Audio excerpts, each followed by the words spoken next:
A suitcase hit the porch hard. It tumbled down 2 steps and landed in the dirt. A second one followed, then a cardboard box, then a coat. The door slammed behind them. From inside the house, a voice was still shouting. On the lawn, an old woman stood barefoot in her nightgown. She didn't move. She didn't speak.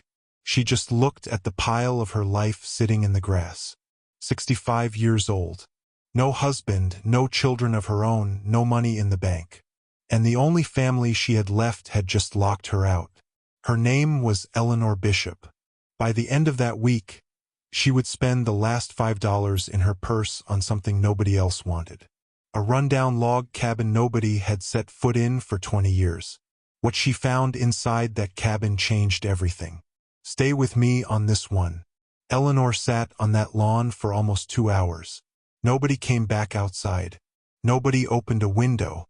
Eventually, a neighbor across the street pulled into her driveway, took one look, and walked over with a blanket and a cup of coffee. That neighbor's name was Marlene. Marlene didn't ask questions.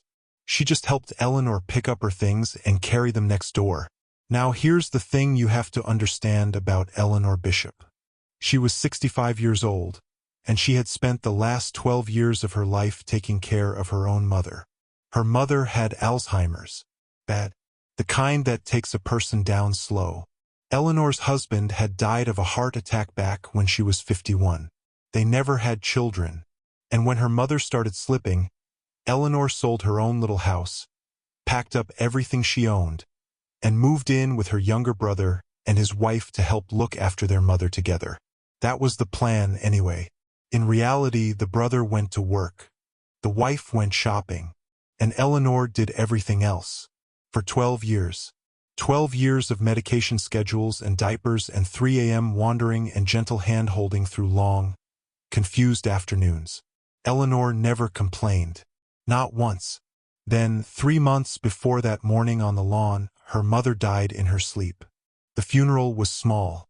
And 2 weeks after the funeral, Eleanor's sister-in-law started leaving brochures around the house. Brochures for senior living facilities. Eleanor pretended not to see them. Her brother started talking about how the house was crowded, about how it might be time for Eleanor to think about her next chapter. That's how he said it. Her next chapter. Like her whole life so far had just been a long introduction. The morning the suitcases hit the porch was a Tuesday. There had been an argument the night before about money. Eleanor had asked her brother whether the small inheritance their mother left behind had been split fairly. He told her there was nothing to split. The medical bills had eaten all of it. Eleanor knew that wasn't true. She had paid those bills herself out of her own savings for years. By noon, she was sitting in Marlene's kitchen with $43 to her name and no idea where to go. Marlene poured her another cup of coffee and slid a newspaper across the table. It was open to the back page. Public notices. County tax auction. That coming Saturday. Marlene tapped one of the listings. 23 acres of land out near the river. Old log cabin on it. Tax delinquent. Opening bid $5. Eleanor looked at her. $5, Marlene said. You've got $5. That cabin's been sitting empty so long. Nobody even knows what's in there anymore. But it's a roof. And $5 is $5. Saturday morning, Eleanor borrowed Marlene's old pickup truck and drove 40 minutes out to the county courthouse. The auction room was nearly empty. A few men in flannel shirts. A real estate woman with a folder of properties she clearly cared about. Nobody cared about the cabin. When the auctioneer called the listing, only one hand went up. Eleanor's. $5. Going once, going twice, sold. The whole transaction took less than 30 seconds. The clerk handed her a manila envelope with a deed inside, a key on a brass ring, and a hand-drawn map showing how to find the property. Eleanor drove out there that same afternoon. The road got narrow, then narrower. Pavement gave up after the second mile. Then gravel. Then dirt. Pine trees closed in on both sides until the truck felt like it was rolling through a green tunnel. And then the trees opened up. And there it was. A log cabin. 2 stories, sagging a little on the left side, with a stone chimney that looked older than Eleanor herself. The windows were dark. The porch was rotting. A red bird sat on the rail and watched her get out of the truck. Eleanor stood there a long minute, and then she walked up the steps, slid the brass key into the lock, and turned it. The door swung open and the smell of old wood and dust came rolling out. Eleanor stepped inside. What she saw surprised her. It wasn't a ruin. It was tired. It was dusty. But it wasn't a ruin. Whoever had left this cabin had left it carefully. The furniture was still in place, covered in white sheets that had gone yellow with time. The kitchen had a cast iron stove and a hand pump for the sink and a pantry with empty jars stacked in rows. The living room had 2 armchairs, a braided rug, and a stone fireplace big enough to step into. On the mantel sat a small wooden clock. Stopped, of course. Eleanor walked through every room twice. 2 bedrooms upstairs. A small bathroom with a clawfoot tub. A wood stove that, with some cleaning, would probably still work. There was even a propane lamp on the kitchen table. By the time she came back down the stairs, her decision was already made. She walked back out to the truck, brought in her 2 suitcases and her cardboard box, and started cleaning. For 3 days, Eleanor cleaned that cabin. She swept out 20 years of dust. She washed every dish in the cupboards. She scrubbed the floors on her hands and knees until her arms shook. Marlene came out once with food and some blankets, took one look at what Eleanor was doing, and just nodded. She brought a kerosene lamp the next morning. Now here's where things start to turn. On the 4th night, Eleanor was upstairs in the smaller bedroom, trying to make up a bed. She stepped on a floorboard near the foot of the bed, and the board moved under her foot. Just a little, just enough that you'd notice it. Eleanor knelt down. She pressed on the board with her fingers. One end lifted, slow and easy, like it had been designed to come up that way. Underneath was nothing but dust and pipe. Eleanor laughed at herself. What had she expected? Pirate's chest? She put the board back down. And that's when she noticed something else. The wall behind the wardrobe in that bedroom was thick. Thicker than the wall in the other bedroom. By a lot. Eleanor stood up slowly. She walked into the other bedroom, measured the wall with her hands, the way you do when you're checking something. Then back into the first bedroom. Same wall on the other side of the wardrobe. Easily twice the depth. There was something behind that wall. It took her almost an hour to drag the wardrobe out of the way. It was heavy, the old solid kind. She had to empty the inside first and then walk it forward in inches. When she finally got it clear, she stood back and looked at what was behind it. A door, smaller than the bedroom door, about the size of a child, painted the same color as the wall, so when the wardrobe was in front of it, you would never have known it was there. Eleanor's hands were shaking when she reached for the handle. It opened. Inside was a tiny room, maybe 6 feet by 6 feet. A storage closet hidden away.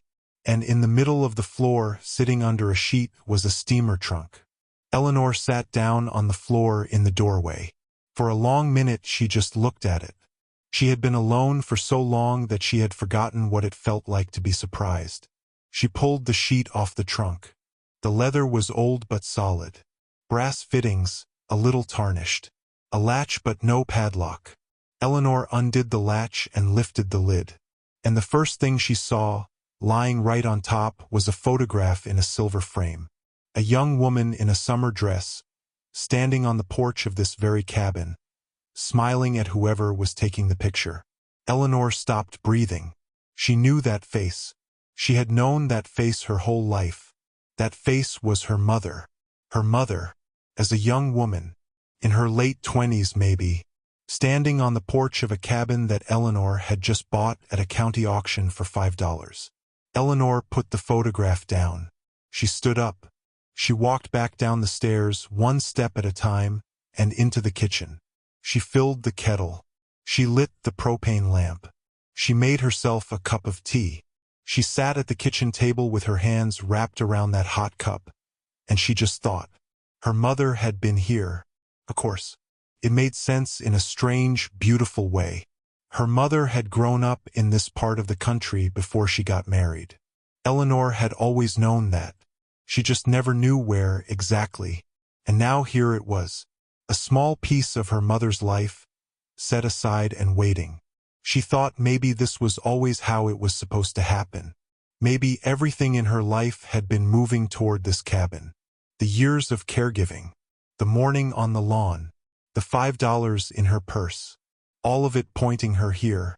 Eleanor sipped her tea. For the first time in months, maybe in years, she felt something inside her quiet down. She felt safe.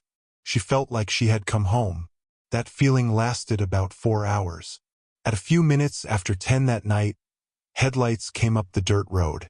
2 of them, white, then turning slow as the car bumped over the ruts. Eleanor stood up from the kitchen table and listened. The engine stopped. 2 doors slammed. Footsteps on the porch. Then 3 sharp knocks. She opened the door a crack. A man in a gray suit stood there with a folder in his hand. Behind him, a younger man in a windbreaker holding a flashlight. "Mrs. Bishop?" the man in the suit said. Eleanor nodded. "My name is Robert Havers. I represent Sterling Land Development. I understand you may have made a bid on this property at the county auction this weekend." "I bought it," Eleanor said. $5. The man in the suit smiled the way certain men smile when they don't intend any kindness. "That's what we need to talk about, ma'am. The sale was made in error. This property was never supposed to go to auction. There's been a paperwork problem at the county that we're working very hard to fix. I'm afraid that whatever you paid is going to be refunded, and we're going to need you out of here within 30 days. He pulled a stack of papers out of the folder. Eleanor didn't take them. "I'm not signing anything tonight," she said. The man's smile twitched. "Mrs. Bishop, let me be very clear. This isn't a negotiation. Sterling has owned this land for almost 20 years, through a corporate parent. There's a chain of title that goes back decades. You happen to buy a piece of paper at a county auction. That doesn't make this your land." Eleanor looked at him for a long moment. "Good night," she said, and she closed the door. She heard them stand there for a minute, then walk back to their car, then drive away. Eleanor sat back down at the kitchen table. Her hands were trembling now, not from fear, from something else, something colder. For 65 years, she had let other people decide where she was supposed to be. Her husband, her brother, her sister-in-law, even her own mother, in the end, had needed her in ways that hadn't left much room for her own life. And now somebody else was telling her to move. Eleanor did not sleep that night. At 6 in the morning, when the light came up gray over the pines, she went back upstairs, back to the hidden room, back to the trunk. The photograph was still where she had left it. But underneath the photograph, the trunk was full. Stacks of letters tied with brown string. A leather diary.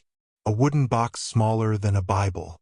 And down at the bottom, in a plain manila envelope, 3 words written in her mother's handwriting. "For Eleanor. When she needs it." Eleanor sat down on the floor. She picked up that envelope first. She held it for a long time before she opened it. Inside was a single document folded in thirds. A deed, recorded with the county, dated April 3rd, 1979. Mavis Bishop, sole owner. Property: log cabin and 40 acres adjoining with mineral rights, all clear of lien. And clipped to the deed, a 1-page will. "I, Mavis Bishop, leave the cabin and all property described above, along with everything inside the cabin, to my daughter Eleanor Bishop, to be received whenever she should find it." Eleanor read that will 3 times. Then she carried both papers downstairs, to the kitchen table, and laid them flat in the morning sun. Sterling Land Development could send 100 men in gray suits. They could send lawyers. They could send headlights up that road every night for a year. It would not matter. Her mother had thought of this. Her mother had known. Somehow, decades ago, her mother had set this aside for her, and registered the paperwork and made it real. Eleanor put a hand on the deed and let out a breath she felt like she had been holding for 20 years. If you're still with me, hit that subscribe button right now. There's a lot more coming in this story, and trust me, you do not want to miss what Eleanor finds next inside that trunk. Stay with me, because the deed was only the beginning. Eleanor went back upstairs. She lifted out the stacks of letters. She untied one bundle, the one that looked the oldest, and she started to read.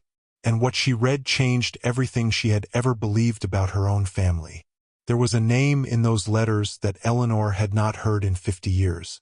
Harold, Eleanor's stepfather, her mother's second husband, the man who had moved into their life when Eleanor was 4 years old and stayed for 23 more. And the letters told her things she had never been told. Her mother, Mavis, had grown up on this very land. The cabin had been built by Mavis's own grandfather. After Eleanor's real father died in a logging accident when Eleanor was 2, Mavis had eventually remarried Harold, and Harold had been a cruel man. The first letter Eleanor read was dated 1972. My dearest Eleanor, you are 6 years old today. I am writing this from the cabin I told you was just a summer place. I am writing it because I cannot say this to your face. Harold reads my letters. Harold listens to my phone calls. Today I came here alone for 2 nights to think. I do not know what to do. Eleanor's hands began to shake. There were more letters every year, sometimes 2 or 3 a year. None of them had been sent. None of them had even been mailed. They were all here in this trunk, written and stored and left for the daughter who was not allowed to read them. By the time Eleanor was 12, the letters explained, Mavis had decided to leave. She had planned it for 2 years. She had quietly transferred the cabin and the surrounding land into her own maiden name. She had opened a separate account at a bank 2 counties over. She had saved every spare dollar she could without Harold noticing.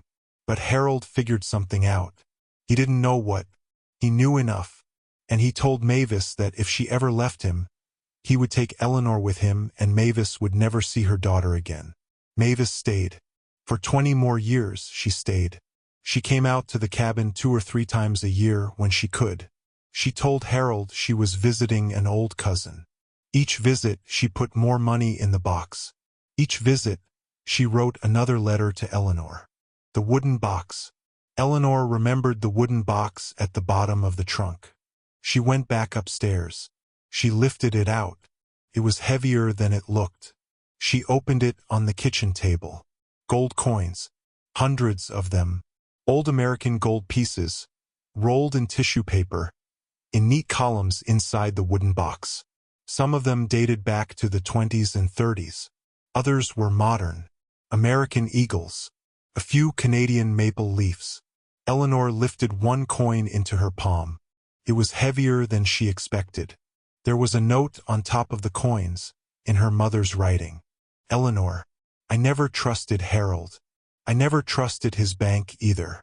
Take these to a coin dealer who is honest. There will be enough for you to live the rest of your life in peace. I am so sorry I could not give them to you sooner. I am so sorry I could not give you everything sooner. I love you, Mom. Eleanor sat down very slowly. And then, finally, after 65 years, she put her face in her hands and cried. Now here's the part that surprised even her. 3 weeks later, Eleanor walked into a law office in town with the deed, the will, the letters, and a coin dealer's appraisal. The lawyer, an older man with white hair and quiet eyes, read everything twice. Mrs. Bishop, he said, this is one of the cleanest little estates I have ever seen. Your mother knew what she was doing. That same week, Sterling Land Development sent a second lawyer to the cabin, this one with bigger papers and louder threats. Eleanor handed him a copy of her mother's deed and the will. She told him to have a nice day. He left. 2 days later, he came back with a settlement offer. Eleanor's lawyer read it, laughed once, and tore it up in front of him. Sterling backed down. Because the truth was simple. Her mother's deed was older. Her mother's deed was filed first. The county had not made a mistake at the auction. The county had simply caught up with paperwork that had been sitting quietly for 46 years. And here's the other piece. When the coin dealer in town finally counted everything in that wooden box, the appraisal came back at just under $300,000. $300,000. For a woman who, 6 weeks earlier, had been sitting in her nightgown on a lawn with $43 to her name and no place to go. Eleanor did not move out of that cabin. She had every chance to. The money would have bought her a comfortable house in town, a condo somewhere warm, a new life anywhere she wanted. But she did not want a new life. She wanted the one her mother had quietly built for her 46 years ago in the woods by the river. So she stayed. She brought in a contractor to fix the porch and the sagging corner of the cabin. She had the roof redone. She had a small generator installed for the nights when the propane lamp was not enough. She kept the cast iron stove. She kept the braided rug. She kept every piece of furniture exactly where her mother had put it, only cleaner. Marlene came out every Sunday with groceries and a thermos of coffee, the way good friends do. In the spring, Eleanor planted a garden in the clearing behind the cabin. Tomatoes, beans, squash, sunflowers along the fence. She had found a notebook in the trunk with her mother's handwriting in it. Garden plans, seed lists, drawings of what to put where. Eleanor followed the plans exactly. The garden came up beautiful. Now here's the part one want to tell you about before we close. In late June, almost 3 months after Eleanor moved into the cabin, a car came up that dirt road again. It was not a man in a gray suit this time. It was her half-brother. Eleanor saw him from the porch as he stepped out of the car. He had not aged well in 3 months. He looked smaller than she remembered, thinner, older around the eyes. He walked up to the porch and stopped at the bottom of the steps. "Eleanor," he said. She did not stand up. She did not invite him in. He cleared his throat. "I heard about the cabin. I heard about everything." Eleanor said nothing. "Listen, Elle. I want to talk. I want to make this right. I should have done a lot of things differently." He kept going. He talked about how their mother had not been well at the end, about how the house had been crowded, about how his wife had been under stress and he had not been thinking clearly, about how family was the most important thing in the world. Eleanor listened, and when he was finally done, when he stood there at the bottom of those porch steps looking up at her with the soft, hopeful face of a man who very much wanted to be forgiven, Eleanor said one thing. "I forgive you." His shoulders dropped. Relief washed across his face. He started to climb the first step, and Eleanor held up a hand. "I forgive you," she said again. "But you cannot come in this house. Not today. Not next year. Not ever. You are not part of this place. And this place is not going to be part of you." He stopped on the first step. "Eleanor, please." Eleanor stood up. "My mother spent 20 years of her life being afraid of your father. She wrote me letters she could not send. She hid money under floorboards. She built me this cabin because she knew the day would come when I would need it. And when that day came, you and your wife threw my suitcases onto a porch in the cold. I forgive you, but I am done with you." She walked into the cabin. She closed the door behind her. She did not lock it. She did not have to. He stood there a long minute, the way the 2 men in the gray suits had stood there months before. Then he walked back to his car. He drove away. Eleanor did not watch him go. That evening, she took her mother's last letter out to the porch. It was the most recent letter in the bundle, dated 1996, almost 30 years old. "My dearest Eleanor, if you are reading this, then everything I tried to do has finally worked. I am sorry I could not give it to you myself. I am sorry for the years that have passed. But I built this place for you. The land, the cabin, the coins, the garden, the quiet, all of it. I built it because I knew you would need somewhere of your own one day. A place where nobody can throw you out. place where the door is yours. Livewell, my daughter. Plant the sunflowers along the fence. Love, Mom. Eleanor folded the letter. The sun was setting over the pines. A red bird sat on the porch rail. The same one, maybe, from her first day. Eleanor leaned back in her mother's old wooden rocking chair. For the first time in her life, no one was going to tell her where to be.